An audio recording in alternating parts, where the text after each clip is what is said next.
Celebrity Book Club. Hey, it's Dominic at DeBraga Meats. How may I help you? Hey, you slimy piece of shit, meatball-toting scum! This is Tony at you were supposed to send me 6 pounds of duck and you sent me 3 pounds of pork. You're the fucking swine. I'm gonna fuck you over my saute station, you little bitch.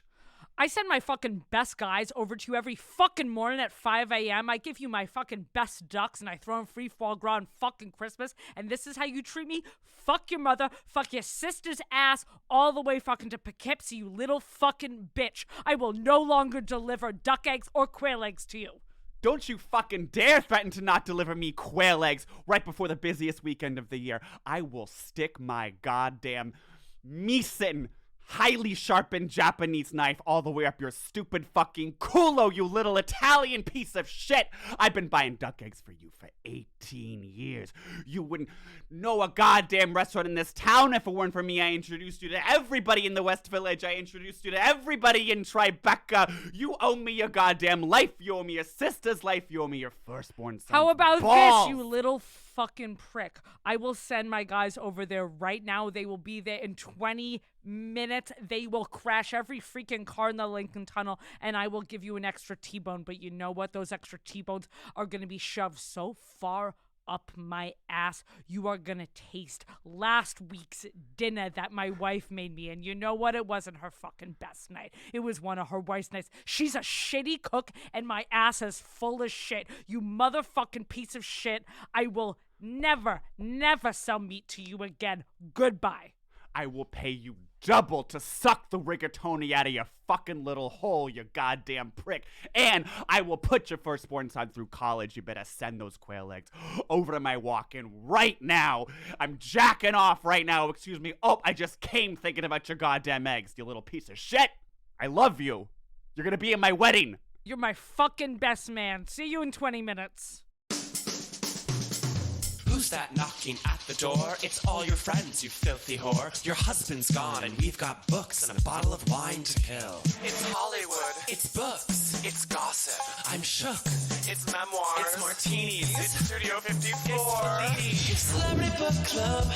Come read it while it's hot. Celebrity Book Club. Tell your secrets, we won't talk. Celebrity Book Club. No boys are allowed. Celebrity Book Club. Say it loud and proud. Celebrity Book Club. Buzz me in, I brought the Cuervo. Hey, best friend. Hey, best freaking friend.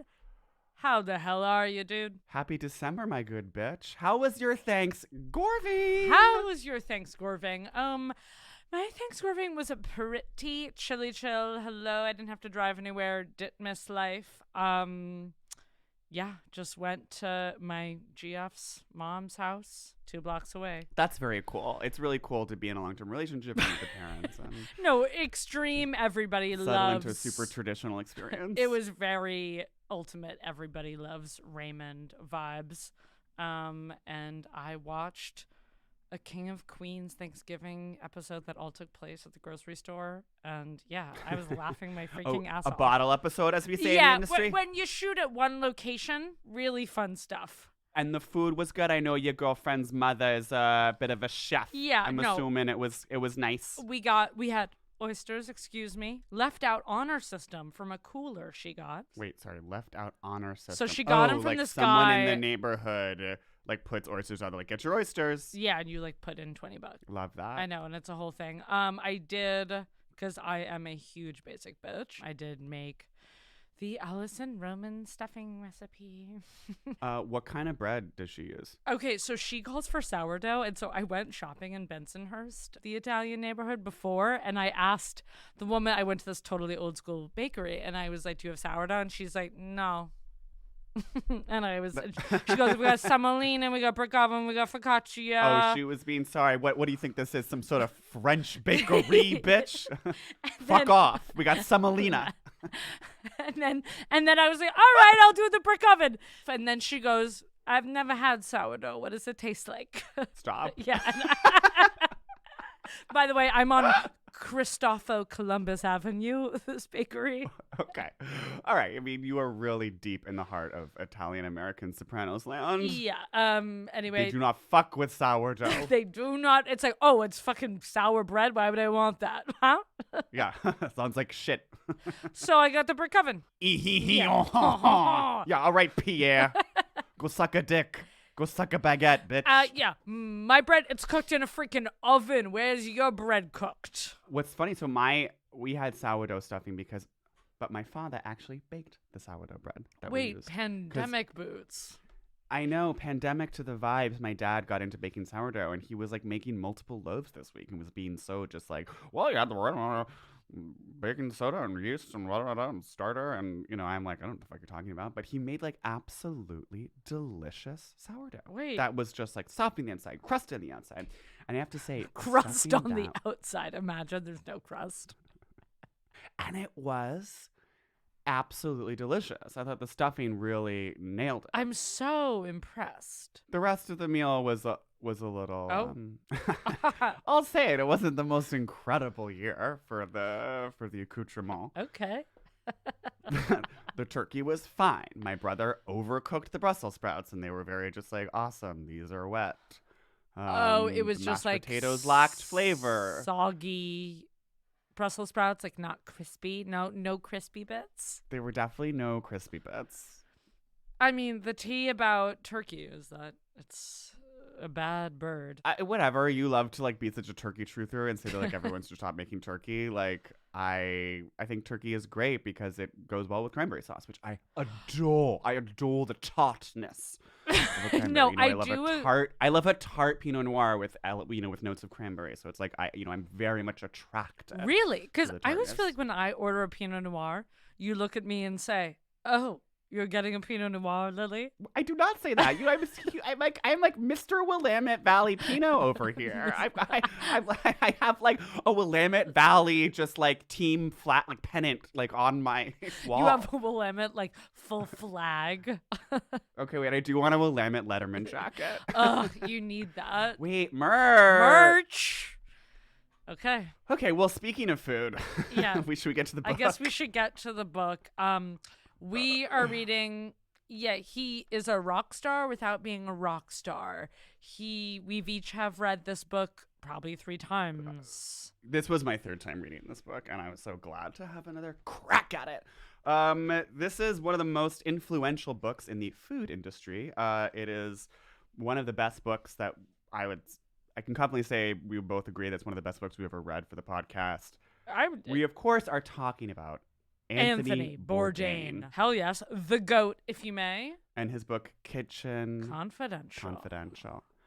So I was realizing this book is, I think, the only book we've ever read where the celebrity in question was not famous at the time they wrote the book, because the book is what made him famous. Yes. Wow, yeah. Like, this is the first time it's like, this is literally what I hold in my beautiful, soft, labored hands. Yeah, your hands like don't have non-kitchen like labored scars. I'm not covered in calluses from lobsters and burning myself on so many saute pans. But yeah, this book is what made him famous.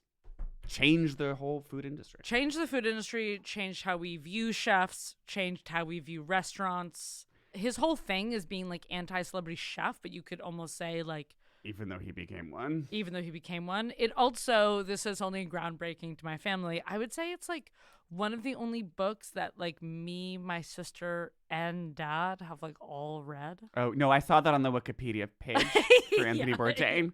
It was like Charles, Gianna, and Liliana Murata famously all read this book. First time in history. It's really groundbreaking. I know everyone's kind of jaws on the floor. What? This book came about at a time right before the restaurant industry definitely shifted and became much more celebrity chef focused. And I think like foodie culture became much more mainstream, and diners became much more like, discerning and like, ooh, I have an opinion. It also Yes. shifted from, people go out to fancy restaurants, it's just like Midtown and fancy steak, to like, I have an opinion and I can like discover a restaurant and I know who the chef is and I like maybe make my own demi-glace at home. The amount of times the phrase demi-glace Demi-glace? is No, mentioned I in mean this book. demi-glace, souffle, the garde system comes up quite a lot. But I think, and obviously like this book was also hugely influential because of all the secrets it exposed. And so I think the biggest thing people remember this book for is that it was so controversial because he basically there's one specific chapter where he just goes through and says all of the horrible scary things that people do in restaurants that are supposed to freak out diners. And you're like, ew, what? I would say it also... Here's the thing about Anthony Bourdain, complicated feelings. I mean, obviously he is the GOAT. We're obsessed. I think both of us reference parts in this book. I don't know, weekly. I feel like the part that resonates with me most, few things. One, shallots. Yeah, Allison, it's like we wouldn't be at shallot pasta without. Yes. And he was being an evangelist for shallots long before Roman came onto the scene. And was he literally listened to this book of things that everyone needs to have is shallots. And he's like, most people don't have them in their mise-en-place. I am I've said from the day one, shallots. Sharp knives. But it is kind of hard because you're he gave way to also such annoying culture, which is I don't want to blame him for, but it's he gave way to just the kind of the neolib of him and Obama having a beer in Vietnam. Okay, so this brings up it's really insane you said that, and the spirit is present. So I just Googled. I just searched my own name tweets for this Bourdain take, and you think you just crystallized exactly what I was saying in 2018, if I may read my own tweet. To quote myself from 2018. to quote myself from 2018. And I will say I read this, I think, maybe before I read Anthony Bourdain's book and got a newfound love for him. The earnestness epidemic that has infected our culture, salt, fat, pod save, queer eye, etc., can be directly traced to our worshipful elevation of, quote, sensitive badass daddy figures like Bourdain and Obama with their motorcycle-adjacent, Zegna-jacketed, non-threatening alpha treacle. Ooh! Okay. That was a mouthful. Kind of a classic me tweet, a lot of words. But I feel this is exactly what you're saying, where it's just there was this they are sensitive badass dads and everyone's gonna be yeah, these guys are so fucking cool and they have friends who have motorcycles and they travel the world, and it spawned a very, very, I would say, gross kind of just earnest and male tatted at beta culture chef punk aesthetic. And if I may read a quote from kind of it's towards the end of the book, and he's talking about this is when he's at Le Hall, which is the steakhouse where he so it's actually Le Hall. Oui, exactement. Le Hall is a typical brasserie, martinis, steak, etc. And he was, a chef there, but it's not people were oh my God, you need to go to Bourdain's restaurant Le Hall before. You're talking about before this book came out. Yes. So he was he had this chef, he had this restaurant that was quite popular. It was just a booming brasserie. But no, Bourdain was not a named chef or named person by any means. And there's this kind of big section at the end of the book where he's talking about kind of a one day in the life at Le Hall. And he gets to earlier. He says, I've assembled a pretty good collection of mid-70s New York punk classics on tape. Dead Boys, Richard Hell and the Voidoids, Heartbreakers, Ramones, Television, and so on. And my Mexican grill man enjoys it. So also the whole thing in the book is he is just being so shout out to my fucking badass Ecuadorians and my fucking Gatos Locos. All his Gatos Locos. He absolutely adores the Latinx work ethic and doesn't fail to bring it up every 5 seconds or say that just all the fucking piss poor spoon up their ass white boys like me, so fucking pretentious, thinking they know all their shit because they went to CIA, which is the Culinary Institute of America, not the actual CIA. Couldn't hold a fucking candle to my Ecuadorian badass pirates. So I mean, yeah, we're circling what it is that is so sort of annoying about this straight male culture at the same time. And so that was kind of my impression of Bourdain, I think, before I read this book, and I would blamed him for that kind of just obnoxious post-punk aesthetic, just Drake guy aesthetic of like collecting vinyl, but like being a bit beta, you know what I Right, mean? exactly. And it's like, and then for all the guys who you see now who are also like tatted chefs who are like, it's kind of the reverse thing of what we talk about of like female celebs being like, I was so thin and so like, and Yeah. like awkward. The chef thing is like, there was no other fucking place for me. Like that's a big thing in this book, to just be so like, dude, my kitchen is where people who have nowhere else to fucking go because we're so Everyone's weird. a fucking criminal and Yeah. a drifter and a prostitute and a drug dealer and a murderer, and like this is the only place on earth where they're accepted. But the thing, when I read the book the first time, I was just like, okay, this guy actually is a legitimate like swashbuckler. He has like been addicted to so many drugs and just like worked in so many restaurants and like earned his stripes. And he is a really good writer, and it's like really fun, and like there is a legitimate lust for life here that is not the kind of like more sanitized Obama like version that I think we think of when we think of No Reservations, and we think of just like, you know, white guys going to Bangkok, you know what I mean? That was No Reservations also like season 17. So, and yeah, it's like, Right. I also have to say, it's like, yeah, when he talks about going to this fucking dive bar, Siberia bar in 50th and Broadway after like a 17-hour work, like, you know, day, and the Cramps are playing on the jukebox. Yeah, am I like instantly searching if that bar is still open because I want to go there? Sure. I mean, that's the thing, he is just like a very good, I'll say it earnestly, very good writer. And he's like, I think self-admittedly a better writer than he is a chef, which is like refreshing because of like all the celebrity chefs that have also gone on to like do these shows and write books, is like they are also claiming to be amazing chefs, where I feel like and Anthony, personalities, and they like don't really have that. and whereas I feel like Tony, if I may be familiar, will be Please like, use you the know, will say colloquial. like, hey, look, like I'm no Eric Ripert, or like, you know, he'll just be like, I'm a cook. I mean, he writes in an incredibly dramatic style that's like very exciting and but like very over the top and very part of this just like male like worshipful tatted aesthetic. He's talking about the first restaurant he ever worked in Provincetown. In the kitchen, they were like gods. They dressed like pirates. Chef coats with arms slashed off, blue jeans, ragged and faded headbands, gore-covered aprons, gold hoop earrings, wrist cuffs, turquoise necklaces and chokers, rings of scrimshaw and ivory, tattoos, all the decorative detritus of the long-past summer of love. Okay.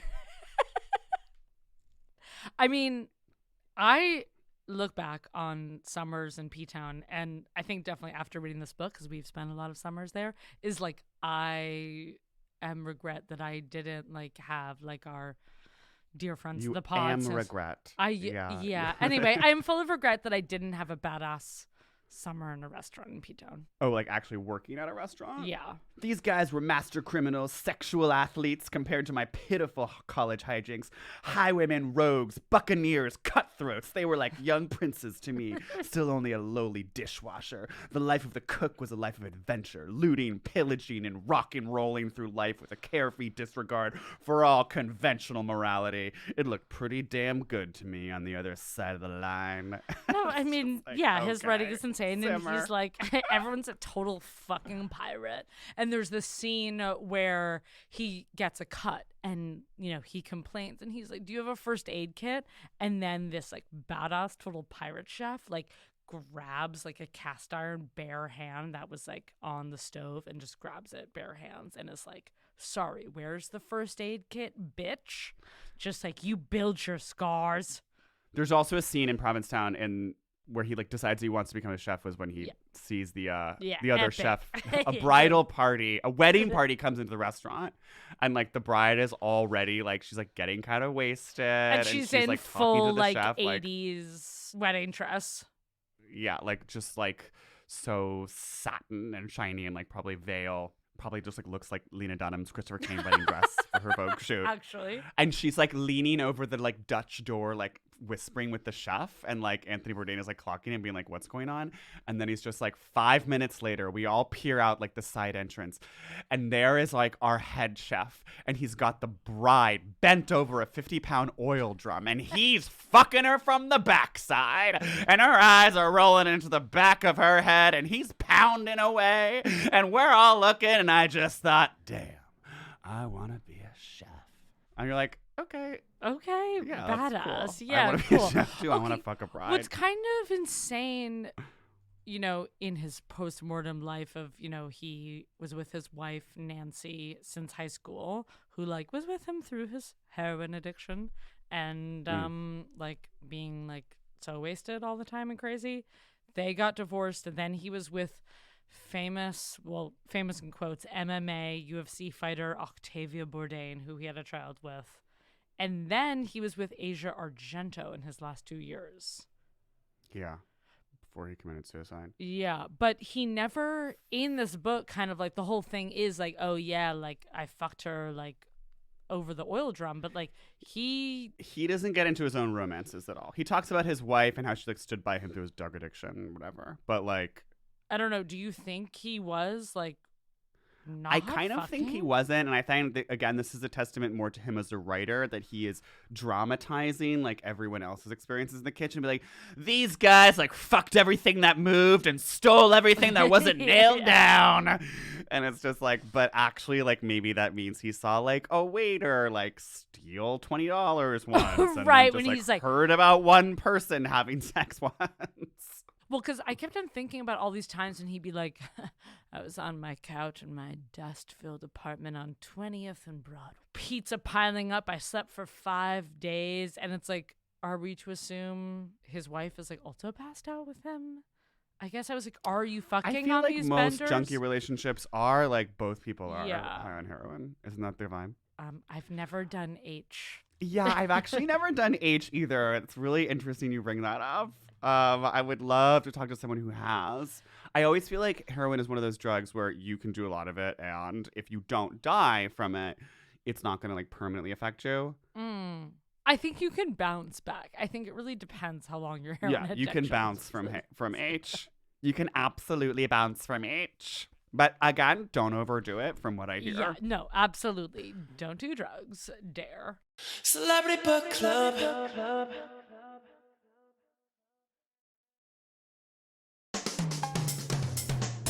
Can we talk about the most famous section of the book, which is where he basically lists like everything that happens in a restaurant that is Yes. unsavory that diners don't know about? So, of course, the most famous thing that he says in this book is do not order fish on Monday. I remember, I mean, my Yeah. sister, You've like committed that. to memory, like my to sister, blood, like yeah. telling me that is like gospel because I feel like she read it in college when she was like working at restaurants and was like, I'm reading this crazy book and don't order fish. So it's don't order fish on Mondays. And it's basically, he goes through this whole thing about How the restaurants get their fish delivered on Tuesday or Thursday. So by Sunday and Monday, it's all the leftover fish. And that's why, and honestly, it's true. You go to a restaurant, you always see like a seafood special on a Sunday. That's just like an octopus cod mussel stew. And you're like, that's suspicious. Well, I got food poisoning from ceviche in Palm Springs. And that was one time where I was That tracks. really not listening to Bourdain. Why was I ordering ceviche? It was like Monday in the desert. You Monday were in just the like, desert. ceviche. Sounds good. And it was like the portion was so big. No, they were literally just trying to unload like all their Pounds leftover, and like sitting out for pounds. 5 days in the walk-in. He's always talking about how the walk-in like refrigerator is getting opened and closed all the time. It's just like really not ideal conditions for preserving food.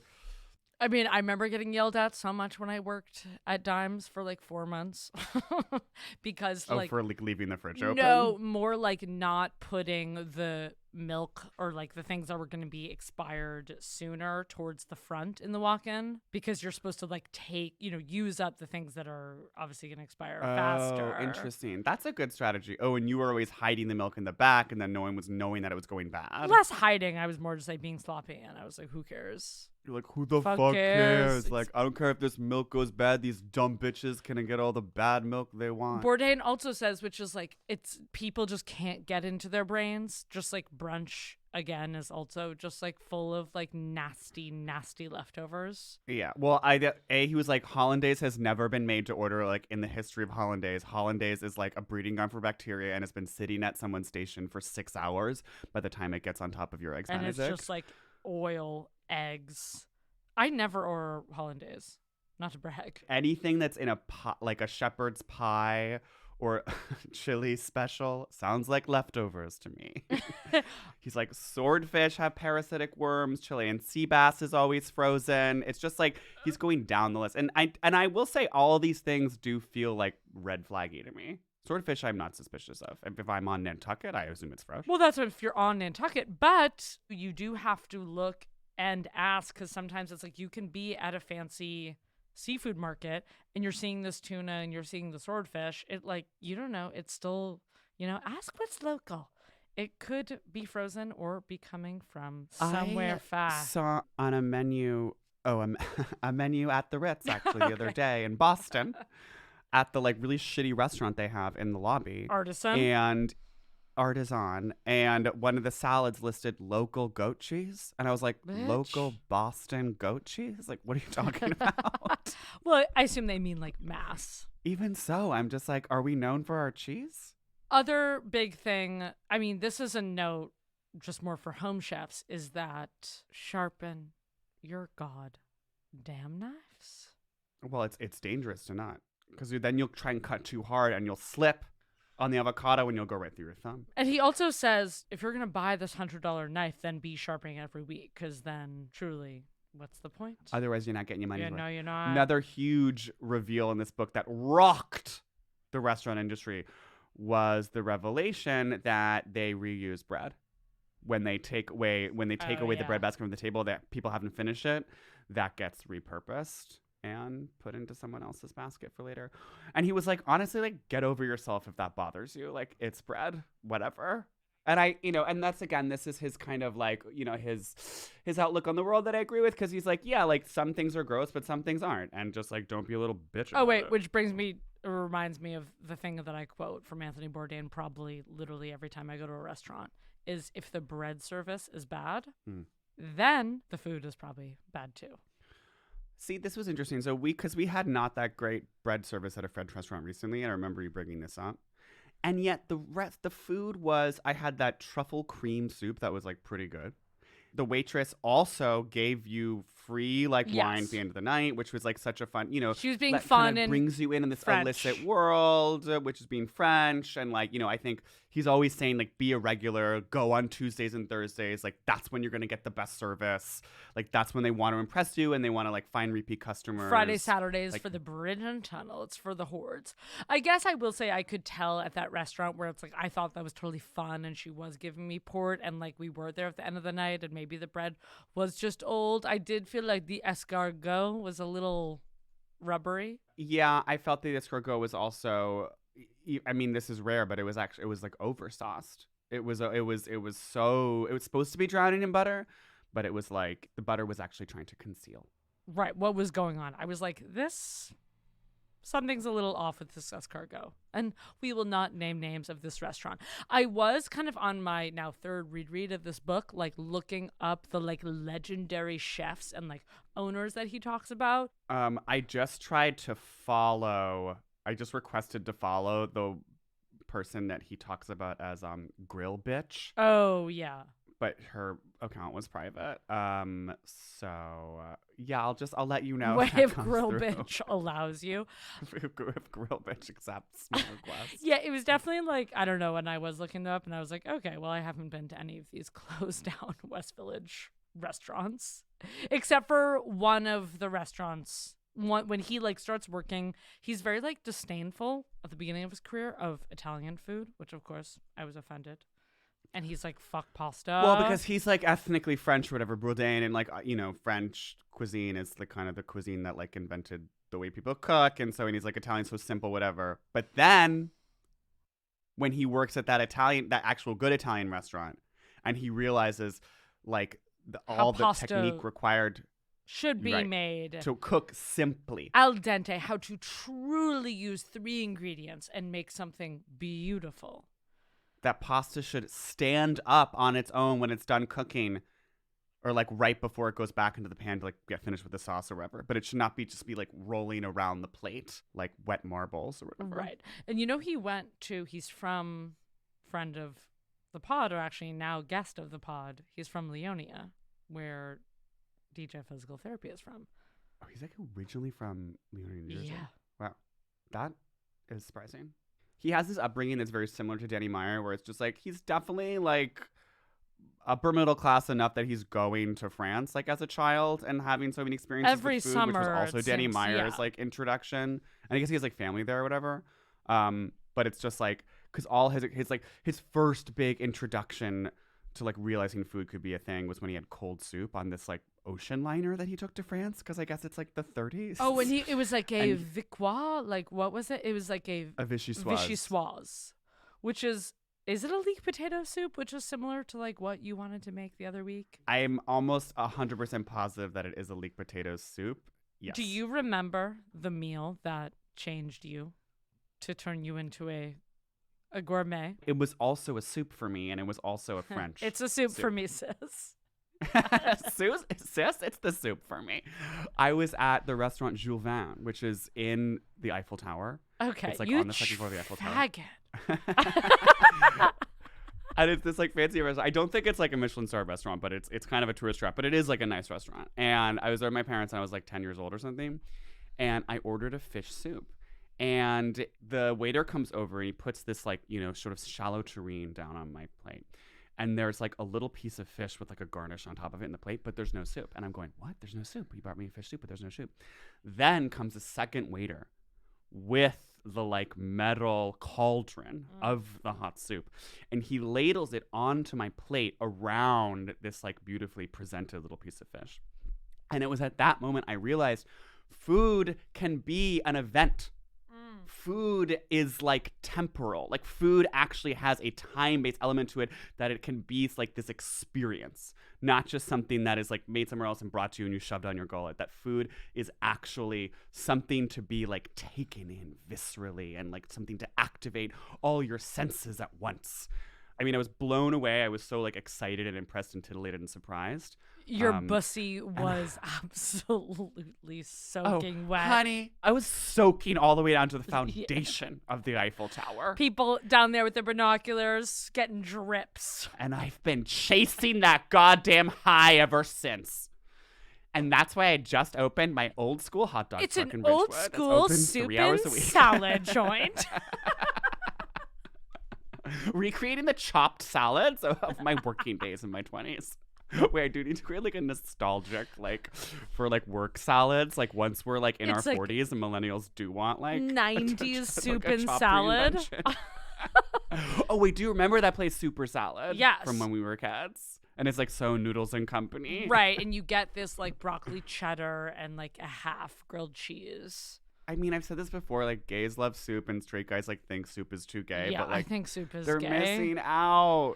I get that like soup, no pun intended, is like the backbone of many cultures.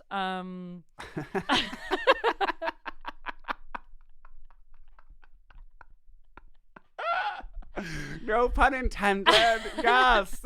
Yes, stocks. Oh, but it's just like, I don't know. I know some people are just like, soup is my favorite food. Like, I crave soup. I just don't. I don't know. I don't love soup the way some do. Of course, I respect it. I enjoy get it. that part of it is infantilizing and that it takes you back to, I mean, it's mother's milk, right? And I want something to gristle. I want my extra teeth-filled mouth because I did have 7.5. Yes, you heard me. A half teeth pulled as a child. Oh my God. So you had all your teeth pulled. I had a Again, lot of your teeth are pulled. colonial. Yeah. I had so many cavities. I like thought a cavity was like getting a filling was just like what happened when you went to the dentist. Because I was getting So like many 2 or 3 fillings gushers? every time I went to the dentist. Insane. Yeah, I guess it was gushers and strawberry ice cream and vanilla wafers and Doritos and whatever, and who knows? And I was crazy and like I had a sweet tooth as a child. Of course, I don't anymore. Now you know that I'm a savory gallista. Absolutely. Okay, I know it. I want to talk about when he works at the gay restaurant, the Wrinkle Room. Oh my God, we need to talk about the wrinkle That room. joke kills me. It's like these 2 old gays, and they were just like, and he basically describes them as just like having thrown a lot of dinner parties, and so they think that means that you can open a restaurant because you like having dinner parties. This is okay. Which This is is- the biggest takeaway. Another thing I quote all the time randomly to people, and people are like, "I don't care. I'm not trying to open a restaurant, Lily. Like, do shut up." Is I'm always like, Well, you know what Anthony Bourdain says the problem with opening restaurants is that you're a great cook. And people come over to your house and they say, Susan, you throw the grandest dinner parties. Your visoire, your roast chicken, the wine, the atmosphere. You should open a restaurant. And then her husband is some retired dentist. And they're like, we have some money. Okay, that'd be really fun. They open a restaurant. All their friends come. They expect free drinks. They expect free drinks every weekend. They're giving them out. Honey, you're in the red. You are not in the black at this point. Because what is the statistics about restaurants? You're not in the black till after 2 years is like the normal time. Right, and it's just like, and all you're doing is giving away free drinks to all your friends because you want bodies on the floor. You're not going to get the kind of regulars that you need because these people are one and done. They're coming in for, oh, that was fun, goodbye. They don't come back. The real test is if you have the stomach to like just churn out food in a consistent way over and over again. And a lot of people lack consistency. So he's working at this restaurant with these two gay guys, and they just like clearly don't have the stomach for running like a consistent operation. And they're constantly being like, "Well, darling, Lauren Bacall was in here 2 weeks ago," and it's just like, "Honey, Lauren Bacall's dead." Like. And also, it was like in a brownstone in Hell's Kitchen, which does sound really fun. It sounds like Townhouse, which is this gay bar that is so just like old withered queens, just like, and show tunes, which is actually really sweet, and I love the vibe. Said that I would, if I was to live in Manhattan, I would want to live in Hell's Kitchen. And again, you are a 56-year-old man who like owns an antique shop in Palm Springs.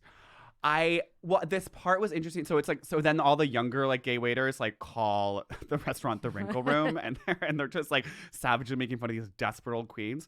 But it made me think like a huge part of the gay economy is basically like older, lustful queens like supporting financially like younger gays, like inviting them to their houses in the Hamptons, like buying them drinks at show tunes bars. And just like generally being supportive and like having this economic cycle continue. And like, you know, and when I'm 65, I'm sure I'll be like coming up to some 25-year-old and just being like, I like the cut of your jib. You want a martini? Come stay at my cottage. And you're going to be like, oh, that's a really fun jacket. Hey, are you doing anything over New Year's? A couple of friends of mine, we're going to Nantucket over the week. Fly out. Why don't you? You just want them to be around to make you feel young. I was at Club Cafe this past weekend in Boston, which is like now like Boston's last gay bar. And there was this guy, I was, I'll say it, I was on a date. And there was a guy next to me, like a middle-aged guy having massive chicken salad at the bar alone at just like 6:30 p.m. That's so Boston. It was so Boston at one point. And of course, and it, you know, it's like the lighting there is just like so bright. So you can really see your grilled chicken. Just like, and it was that kind of the salad where there's like twice as much chicken to lettuce ratio. So like my date goes into the bathroom and then this guy starts talking to me. He turns to me. He's just like, okay, I want you to hazard a guess. How old do you think I was the first time I kissed a boy? Stop. No. Mayo everywhere. And I was like, well, I'm guessing from your sort of tone that maybe it was later than I might expect. So like, let me guess. I'll say 34, which is my age. Let's put a pin on it. And he was just like 62. No. Yeah, and I was like, oh, wow, I didn't even think you were in your 60s. And he goes, all right, your next 4 drinks are on me. Okay, I love that's like so also like radio sweepstakes. So 4 drinks, like 2 drinks each. You get a $50 voucher at Club Cafe. That just makes me think about, I feel like this is a very Bourdain about how like food is context. Like when he's on the boat, like having this first oyster. Oh, the first oyster, yes. And food is context is that also is a moment that changes him because his parents won't try it, and so he needs to and everyone's freaked out by the oyster, and he like impresses everyone, and then he goes, "Food is power." Food is power. All I was gonna say about food is context is one time I was with you at Club Cafe in Boston. And you were off with a group of men, and I couldn't find you. And I said, okay, you know, but I realized we still I needed to go home with you at the end of the night because we were staying at your condo with your doorman. Yeah, listen to our Patreon if you want to hear us go off on doormen. We will go into doorman culture in the VIP lounge this episode, so stick around and subscribe. And Boston has a rule that if you're going to stay open till 4 a.m., you need to serve food. So I was just like a lone lesbian, and they started serving all this deep dish pizza. And I was just loading up on slices. And it was so good. If I had bought that slice at like just a regular stand, I'd probably be like, oh, this is whatever, you know, during the day. But having that as the house music is men are stocky 5'6", 5'5" men are making out all around me, and I'm just downing my Shuffling slices. deep dish into your gullet. Tasted Do pretty you remember good. the part where Bourdain says he had a bad muscle that sent him to the bathroom shitting like a mink? Oh yeah, so he does, and this is nothing where I'm just like fully snapping my fingers. I agree with him where he's like, don't kind of like use your food risk experiences to your advantage. Like definitely like have the random taco from the random taco truck. Right, because it's like how often are you gonna? Because he's like, if I'm in like Barbados and I can see there's like flies going around the like barbecue pit, like I don't care like how many times I'm on the beach. Like yes, I'll have the ribs. Like that's good. Right, rather than I don't know what he was comparing it to, but basically he's saying. But well, he was just like, but like mussels, like be wary of mussels in general because Yes. they're insanely easy to cook. So chefs like them. They just like throw them in a vat and put sauce on them. And it's just like, it's too easy to make, which means that they're not going to be like taking care to make sure that every mussel is actually good or that they've been stored properly or what have you. Right, kind of these easy specials that happen. But like, you If know, the chef taste is like, if you're life. ordering something that lets the chef cut corners, then they're going to cut corners. You know what I mean? Because they have so many people to deal with. So I think that leads us kind of a message to our listeners, you know, the Bourdain way before segments is, you know. I don't know, like, use your fucking head, I guess. I don't know. I guess I was going to say, like, go on awesome sauce food adventures. No, go on food event, like, be insanely brave and, like, take risks and then, like, also use your head. Because some people who think they're not being risky are going to the same shitty Italian restaurant every week and that has, like, 18,000 things on the menu and it's so kitchen nightmares and obviously everything is pre-frozen and it's like, that's actually the biggest risk. Right. Like, the places you're getting food poisoning will literally be, like, juice generation, the green juice that's like you get it for, and it's Right. like, yeah, it's just unwashed lettuce. Yeah, and that's been like gathering E. coli all day. Right. That's Like, where you're everyone's been getting food shitting on it. poisoning, not being like, ew, that like kebab place looks sketchy. Get the sketchy kebabs, don't get the frozen like shrimp scallopini or whatever.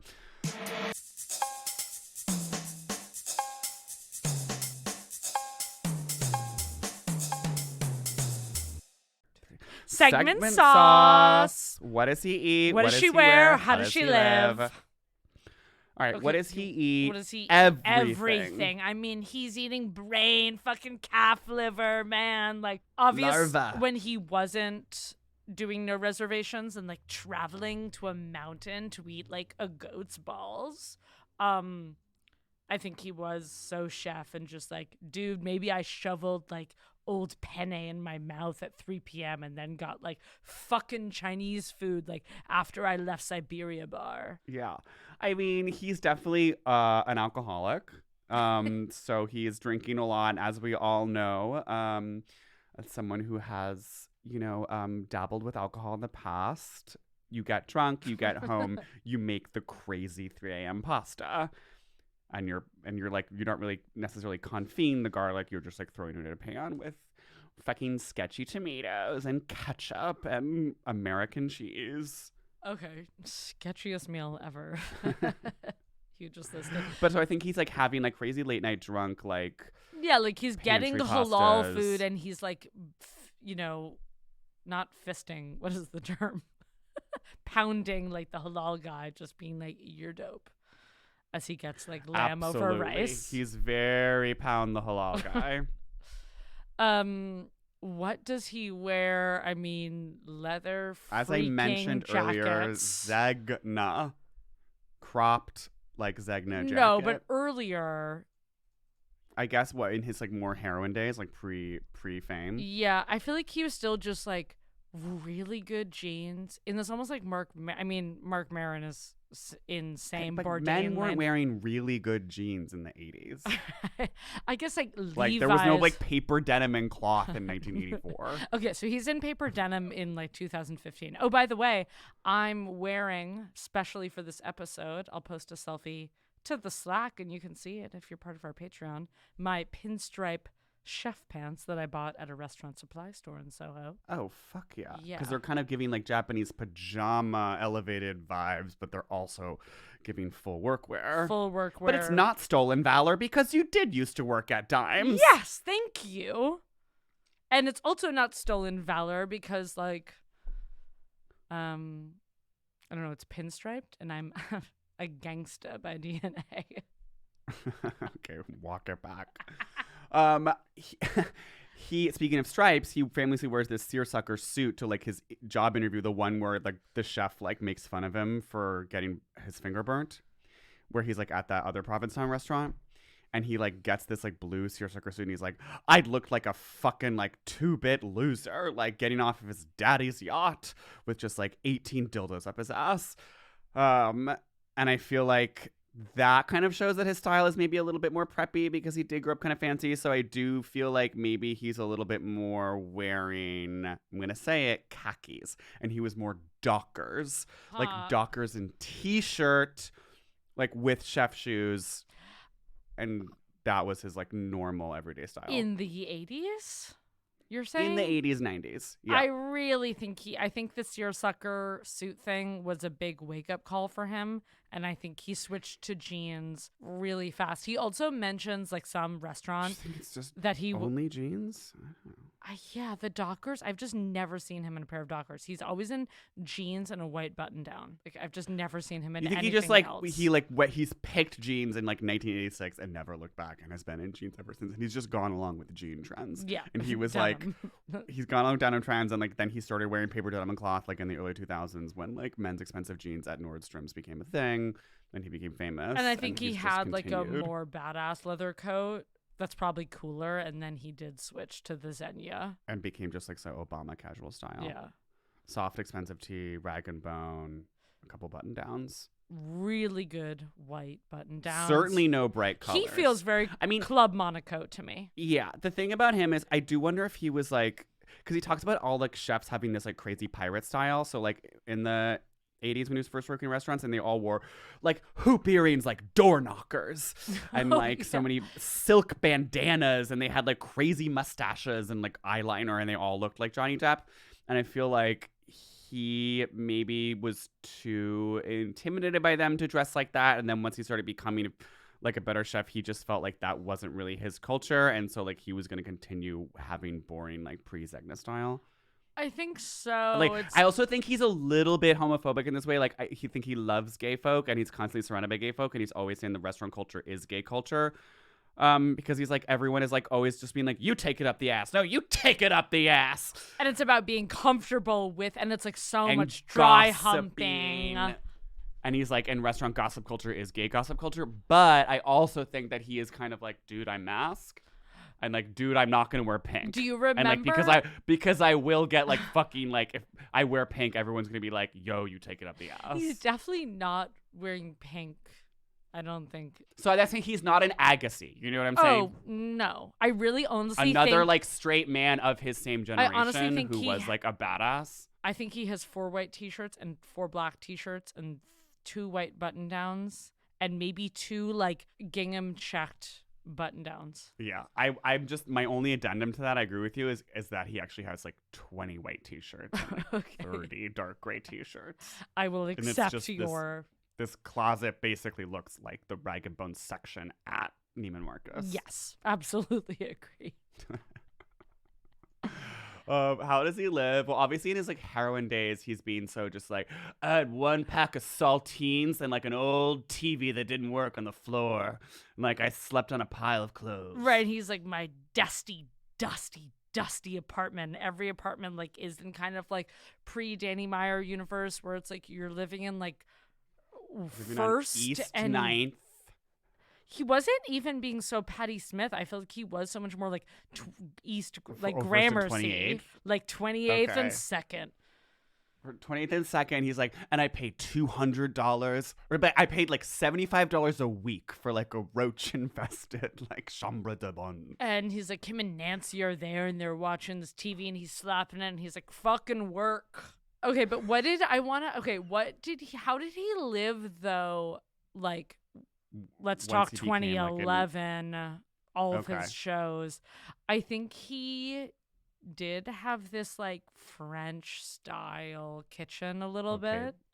Yes, but I think you know what I'm about to say. He is Buddha. Buddha. Yeah, Like, come on, he has to be. Doesn't he define like 2011 Buddha? He's like constantly going to Thailand and just being like, I love the people. And he's always I searching love for the something. culture. I love the people. He's searching. I also think addendum to what does he wear? I think he does have like just a super simple leather strap he wears around his wrist, like a like a Lit- not like such a Von Dutch cuff. No, but not just like a more huge, just- simple, like an Hermes, like thin. yeah, and maybe leather. like someone gave it to him in Thailand or whatever. Like Yeah, like a really incredible concierge at like the Hyatt Regency in Goa gave him a leather strap as a thank you. and he's wearing it with his sleeves rolled up. I think absolutely think he's Buddha. I think it's French country kitchen with a Buddha outside and kind of this like rocky garden a little bit, native plants. Where is this house? I guess I'm imagining not to pry. I guess I'm thinking California though. He probably did just like always live in New York. He's such a New Yorkist, you know what I mean? I feel like he would hate Oh, California. no, but no, then sorry, he's I a think- celebrity. He probably had to live in LA because It's in the didn't he Hamptons. like live in Paris though? I feel like he did have a Hamptons. Oh, that makes a lot more sense because that's- that's so like chef. And culture. my GF did see him once at the Southampton Citarella. I think chefs like living in the Hamptons because they have like the space to have a big kitchen and like have an island. So that's why like Giada and like what's her name, Ida, and like everyone else just like wants to have a Hamptons home. And it's close to So, the like, Martha city, lives in- and they can also, I think, like have, like make a ton of Other chefs over. other chefs over and make a ton of money through like weird charity things. That's like I'm sure he was doing. Like Yes. Anthony Bourdain is cooking for 15 people at Black Rock. Yes, absolutely. No, 15 BlackRock, and like he's making $200,000 for 2 hours. Right. Or it's like fakely for a charity. It's for like cleft lip children. Oh, and it's so Sharon Stone, and it's dental buses, Yeah. and like all the money is just going to fund like another like Diane von Furstenberg like yacht that sinks. And he's it's doing just like, what? super relaxed. It's a grilled lamb shoulder with chimichurri. I know. I wonder if he's still making, because like in this book happens a little bit before like obviously it's like Alice Waters was happening in the 80s or whatever, but I guess like she hadn't really gotten to New York yet, because this book is still basically everything is like the dustiest old style European way of cooking like at every restaurant, and he's always being just like, yeah, we were doing fucking aspics and like that, like so many crazy like gelatin desserts and just like so many like steak Dianes, and it's just like And so many Côte de Boeuf. How do you pronounce that? Côte de Boeuf? you said it, bitch. Côte de Boeuf. Côte de Boeuf. Hell yeah. Côte de Boeuf. Côte de Boeuf. No, I Boeuf know. up. I was like, And I'm like, and It's and- not- and, we're not you know, even- This was long before Farm to Table, but and this is why I think that like I don't know. He never even mentions Alice Waters in this book. He also I do wonder if says- they have a beef. he says good ingredients, but he doesn't like harp on it. He's not like really good olive oil, you know? Again, he's not such a like. He's not really a chef so much as he is like cook. A cook. Fucking getting it on the line. Like, he's like, fucking He's not Juan so- is yeah. behind me. And like, he's. Hell yes, like you are my bitch. I'm closer to my sous chef than I am to my wife. And that's how And I it fuck him should more be. often too. Not to add another segment, but how does he fuck? Oh damn, let's get into it. I mean, does he have such a Terry Richardson just like solid 7.5 dick? I mean, yes, feels like the he answer is yes. does have the confidence. It's 7.5. I do feel like it's a little bit thin. Oh. Yeah, I mean, you're saying that because Bourdain is kind of a French name, and you think every French guy Is is he these some teeny fucking little- thin dick? tiny chopstick baguette fuck off. I feel like he had years of coke dick. absolutely had years of coke dick where he was just like having slightly soft sex for 3.5 hours with Nancy on a cot in just like on East 26th Street and then rolling into the restaurant at 7:45 in the morning.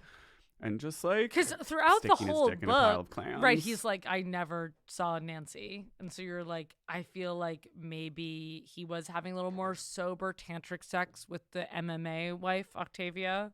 Yeah, and then by the Argento days, like they're having, I think, more like, I mean, she seems a little bit woman on top. She seems very Italian Double women reverse on top. cowgirl. Upside down cowgirl. And like he's trying to keep up, but he is like 57 at this point, and she's really rocking him into the free world. Do you think he's so like going down on a woman for 45 minutes? Yes, I think because I think he's so oral because I think he probably has trouble getting hard because of the working hours and the heroin and the coke and the beer. So he's like eating. I mean, pussy. call me damn. in. No, I will. Yeah, You're I mean so that's definitely a right. tactic.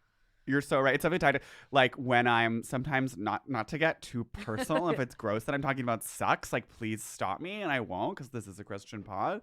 But like sometimes if I'm having trouble getting hard, like you can immediately just either go down on a guy or even more so, I think, actually, no, this is the thing. If I'm having trouble getting hard, I'm more likely to rim a gentleman because I'm like, it feels more toppy. I'm like compensating for the fact that I'm like not getting hard. So I'm like, let me just like rim you.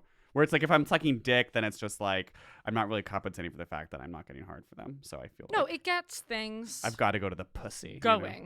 You know? I'll who are just you say in the book? that. Who am I in the book? I mean, obviously, like I want to be Bourdain, but Same. and I think both of us, sure, have Bourdain's isms in us. Right. I also feel like maybe I'm just like grill bitch, and I'm so like fucking like am being so like fuck me up the ass jokes with the boys in the kitchen. No, yeah, I mean, because this whole book is very like sass or be sassed attitude to Me Too, where it's just like every time there's sexual harassment happening, it's always like, and you throw it right back. Like where the guy who like the one when he's like working at the Rainbow Room and the guy is like always slapping his ass and then one day he just stabs him in the hand.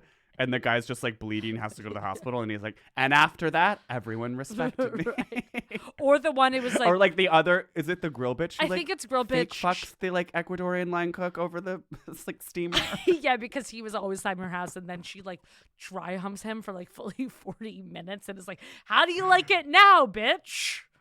And he was so ashamed, and he like never tried it again.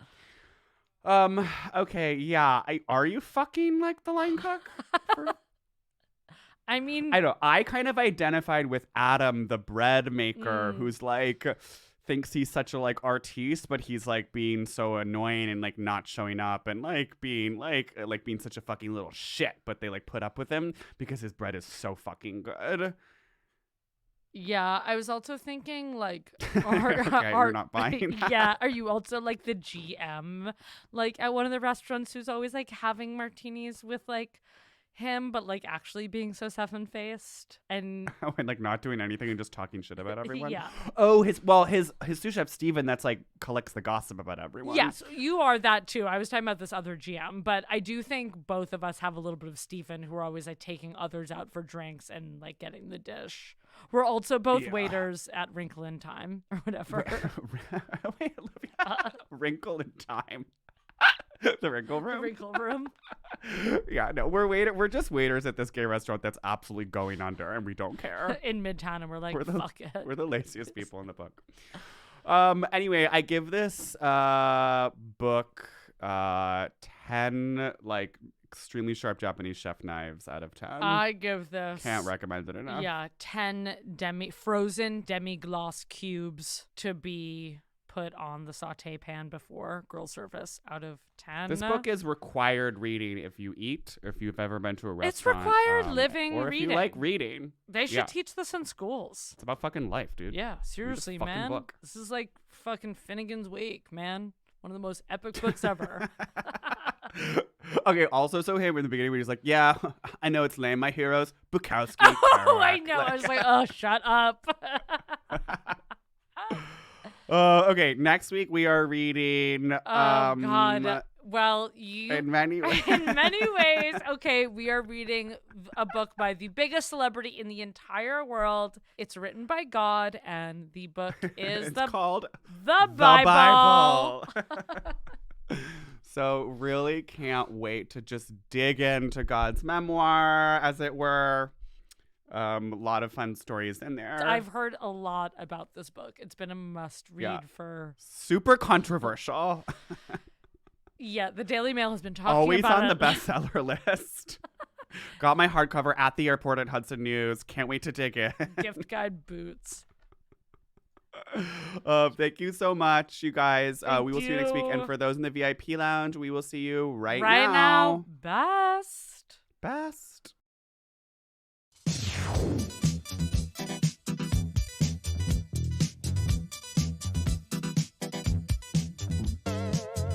Welcome to the VIP lounge. Thank you so much for coming. We have so much to cover in today's secret segment, so let's just get right to it.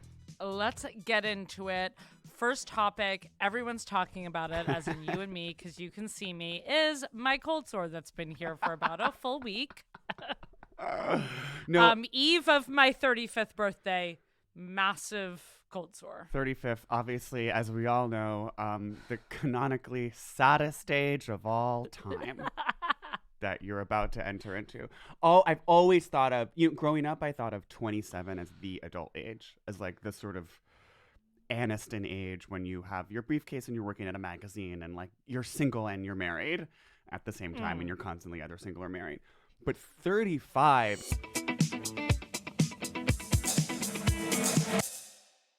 That was just a taste of this week's VIP Lounge. To hear the rest of that segment and get another just like it every week, go to patreon.com/cbcthepod and sign up now for only $5 a month. Celebrity Book Club is presented by fucking Prologue Projects. It's this awesome dive bar I go to. The show is produced by Meg Murnane. You don't want to fuck with her, okay? She will slap your ass with a cast iron. With editorial support from Leon Nafok, who's my fucking boy, who makes the best cote de boeuf on the West Side. Andrew Parsons, who has been missing for a few days, but dude, come back, I need a sous chef. And Madeline Kaplan, who makes the best gelato downtown. Our production manager is Percia Verlin. I haven't seen her in years, but man, she could cook me out of any fucking kitchen. Original theme song by Stephen Phillips Horse. That dude is fucking crazy, but he's the best